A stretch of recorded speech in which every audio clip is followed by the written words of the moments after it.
E aí, galera, tudo bem?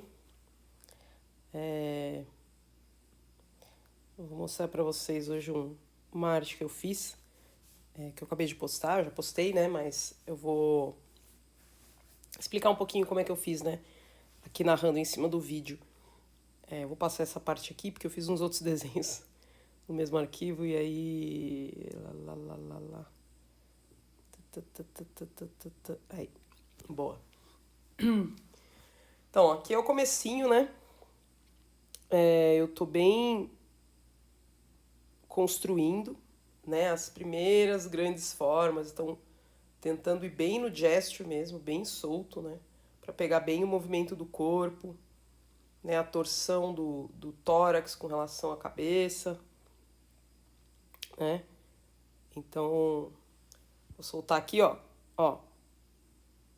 não tenho medo de usar referência. Olha que foto horrorosa que eu tirei com o meu iPad, mas me ajudou a entender um pouco, né, a posição das coisas e tal, da boca, blá blá blá. Usei para fazer uma primeira versão desse rosto, eu redesenhei ele várias vezes aí durante a pintura, mas aí, ó, em cima desse gesture eu tô fazendo a construção já com anatomia, né, tentando não perder o gesto, essa é a parte mais importante. Então volto, ó, tá vendo? Eu tô desenhando uma terceira vez por cima. Não tenham preguiça, tá? Ó, mais uma vez agora, porque eu não sabia como é que ia ser a armadura. Peguei referência, não fiz igualzinho, mas a referência me ajudou a entender um pouquinho como encaixar alguns elementos e tal, né? Olha lá, ó, mais uma vez. Referência para a mão. A mão já estava até funcionando, né, praticamente, mas aí me tirou um pouquinho algumas dúvidas da proporção do dedo com relação à palma, a ossatura do pulso, como que ia ficar mais ou menos nessa posição. A referência não precisa ser algo super produzido, tá? Não precisa ser algo que você vai levar horas para fazer. Eu acho que a ideia de um bom uso de referências é você conseguir usar alguns elementos do que você está vendo para interpretar, mesmo que não seja exatamente fiel, tá? Acho que esse é o melhor jeito de usar referência, é o jeito que vai te dar menos trabalho, menos problema, mas, cara, sempre vai atrás. E assim, mão, braço, você tem. Então não tem desculpa. Tire foto da sua própria mão, tire foto do seu próprio braço, tire foto da sua mãe, do seu pai, do seu irmão, do seu marido, da sua esposa, de quem for. Né? Peça essa ajuda aí, ó, redesenhando mais uma vez. Então, assim, se você tá fazendo uma ilustra que você vai gastar um tempo pintando, e você tá fazendo um desenho meio de qualquer jeito e já tá saindo pintando, dá, né? Duas casas para trás e vai de novo. Tá vendo como eu tô redesenhando pela quarta vez? E é um desenho simples, cara. É um personagem num fundo liso, praticamente. Depois eu adiciono umas coisas. Mas antes de botar a cor base, eu redesenhei 4 vezes, tá? Usando referência. Então, quando a gente fala para vocês terem cuidado com o desenho, não é assim, né? Ah, vou falar aqui qualquer coisa só para dar trabalho para molecada. Não, é algo que a gente faz também, tá? Todo mundo aí que trabalha, que precisa entregar uma coisa de qualidade, normalmente vai desenhar mais do que uma vez, a mesma coisa.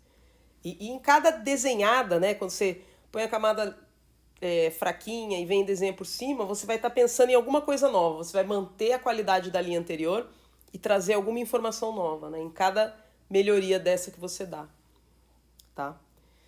Aqui eu tô blocando só as cores, tá? Então, nessa etapa aqui, vou falar pra você que eu tava bem achando que ia dar tudo errado, tá? Eu não tava acreditando muito nessa pintura. Mas eu já aprendi que às vezes tem algumas etapas no meio onde você tá blocando as cores que realmente parece que vai dar tudo errado.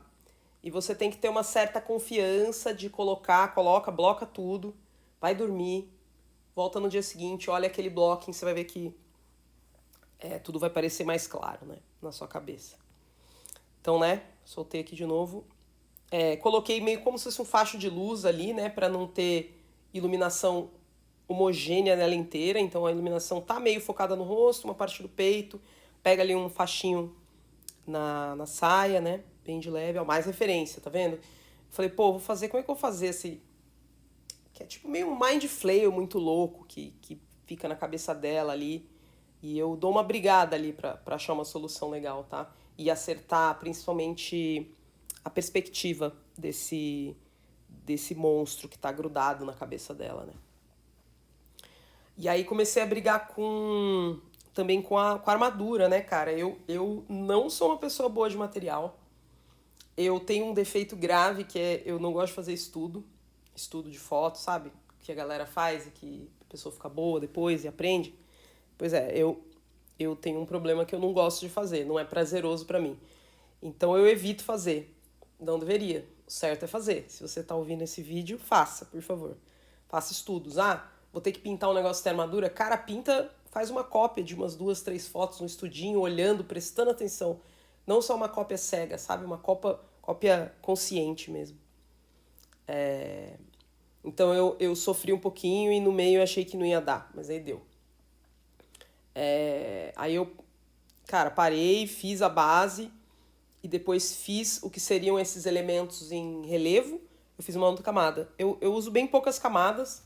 Acho que nessa eu tinha uma camada pro fundo, uma pro corpo, umas pros braços e uma para esses detalhes da armadura, que eu queria que eles ficassem bem, com uma forma bonita, mas eu queria ter a facilidade de poder pintar eles sem afetar o que estava por baixo da armadura, né? Então eu separei. Né? Então vou ampliar aqui, deixar rolar, que vocês conseguem ver um pouquinho melhor eu fazendo o render. Tá vendo? Ó, quando volta ali dá pra ver, tá vendo? É uma outra camada. E aí, uma hora eu vi que essa parte de baixo tava meio esquisita, tava dando uma sensação de volume meio errada, assim. Então eu refaço ela algumas vezes até eu acertar essa geometria da armadura, né? Das curvaturas da armadura. Olha lá, eu volto com a foto, né? Fotinho da minha mão, ó, para aproveitar algumas dessas formas que a luz faz no topo da minha mão ali. Eu dei sorte porque eu tirei a foto e tava entrando uma luz da janela ali, tá vendo? Eu tô pintando, aí eu volto e faço a espada bem limpinha, né, para poder encaixar dentro da mão certinho.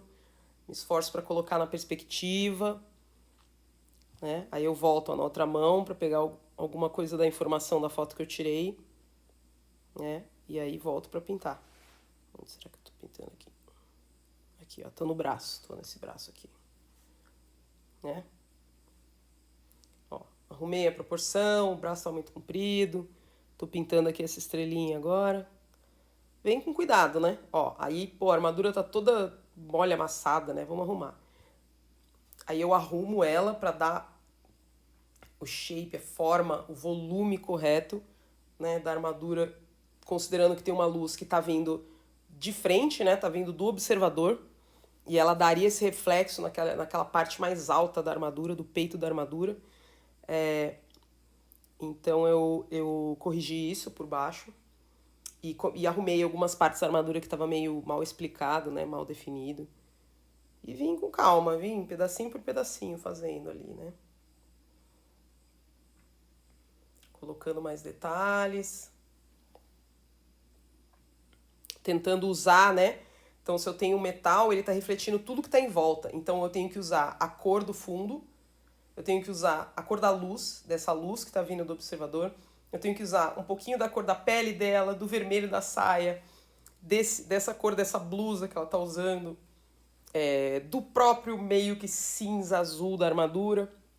Então tudo isso tem que estar contaminando como se ele estivesse refletindo essas coisas, né? Para poder dar essa sensação de cromado dessa armadura que ela está usando, né? Coloquei esse ring light aí meio corrido, mas eu gostei dele. Tô fazendo ali uns detalhezinhos na roupa, botei um brilho, não gostei, né? Arrumando, eu consigo tirar o braço, né? O braço tá pintado em outra camada. Também para eu poder pintar a armadura sem preocupação, né? E vou fazendo também, o iPad ele tem uns problemas de... Ó, tô mexendo na cabeça agora. Tem uns problemas de luz e cor, às vezes fica muito escuro depois quando leva para outro device. Ó, tá vendo? Fui olhar a minha orelha para entender um pouquinho melhor, né? Aí, né, pintei a cabeça um pouquinho melhor. E aí tô trazendo esses tentáculozinhos que estão prendendo esse monstro na cabeça dela, né? Aí tô ajustando, colocando um pouquinho de trabalho nesses dentinhos da cabeça, né? Coloco um pouquinho de volumetria nesses tentáculos, mas tentei não colocar muito e aí volto a mexer no rosto, tentando achar a expressão dela, né? Dar essa expressão de que ela tá, né, atacando com raiva, com energia, né? Então mexi ali, coloquei mais umas rugas de expressão para ver se, né, umas gotinhas ali naquela boca melequenta. Tô pintando com os tentáculos, exagerando mais a expressão. Os liquify aqui e ali, vai, volta, desiste. Né? Mas detalhando, colocando um pouquinho da cor da pele. Né? Testei colocar mais reflexo ali, mas aí começava a chamar muita atenção, tirava a atenção do rosto. Né? Aí faltava ali o outro braço, né? Colocar um pouquinho mais de detalhe, então tô colocando aqui. Né? E aí por fim eu falei, bom, acho que pode ter um pouco ecoando essa ideia dos tentáculos, né, lá atrás e tal. E aí eu resolvi esses tentáculos que têm dentes, né, ao invés de ter ventosas, são tentáculos com dentes. E aí eu queria fazer bem soltinho mesmo, como é para aparecer no fundo dela e tal, né? Então eu só insinuei, né? Não cheguei nem a realmente finalizar, super finalizado, né? Arrumei aquele ring light ali, né? E tá acabando. Brilhinho aqui, um brilhinho ali, umas luzinhas pra dar mais a volumetria, né, do personagem. Ajustezinho de cor, porque o iPad fica escuro. Uma luzinha no cabelo, uma ajustada no fundo. E acho que é isso aí. Voilá. É a pintura final. Então, para olhar com um pouquinho mais de qualidade, né?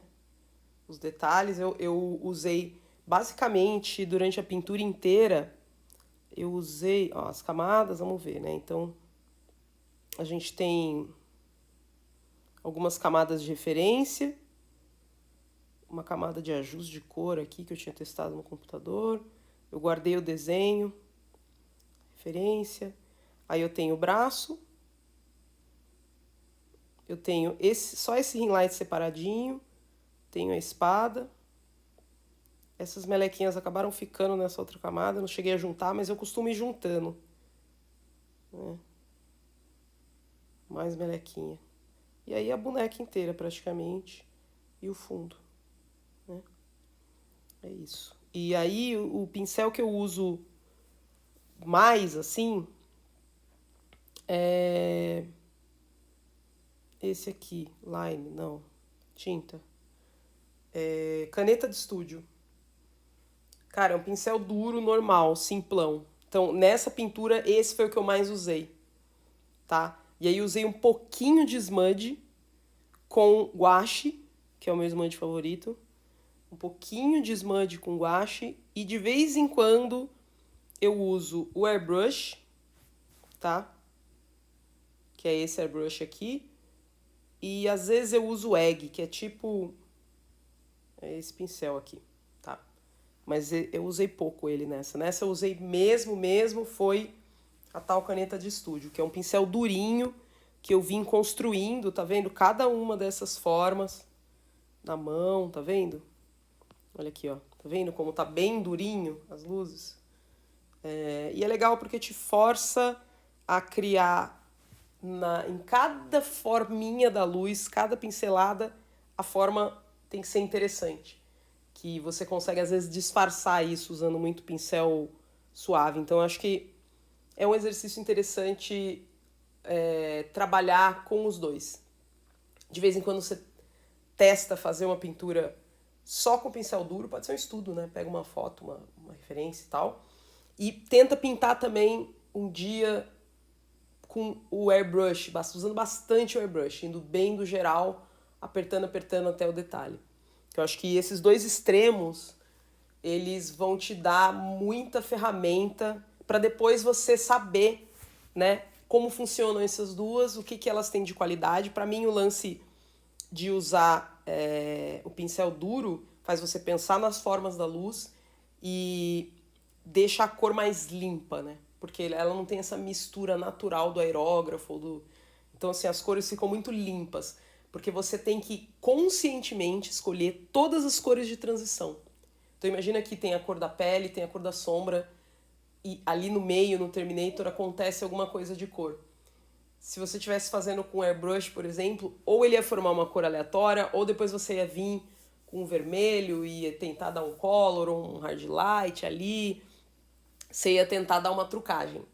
Quando você pinta com esse pincel aqui, cara, você tem que escolher qual é a cor do Terminator e qual é a cor do lado do Terminator, né? Porque às vezes você pode querer quebrar mais essas transições. Quanto mais você quebra, mais ele começa a parecer uma pintura mais suave, com mais transições, né?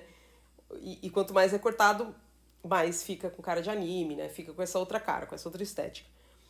E você é que vai ter que decidir. Quanto mais redondinho, mais suave essa transição tem que ser, você vai ter que usar mais bandas, né? Para poder criar essa transição. E se for uma coisa que é uma quina, você pode usar poucas transições.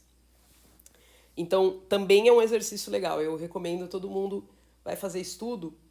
Pô, hoje eu vou fazer só com pincel duro. Hoje eu vou fazer só com pincel fofo, com airbrush.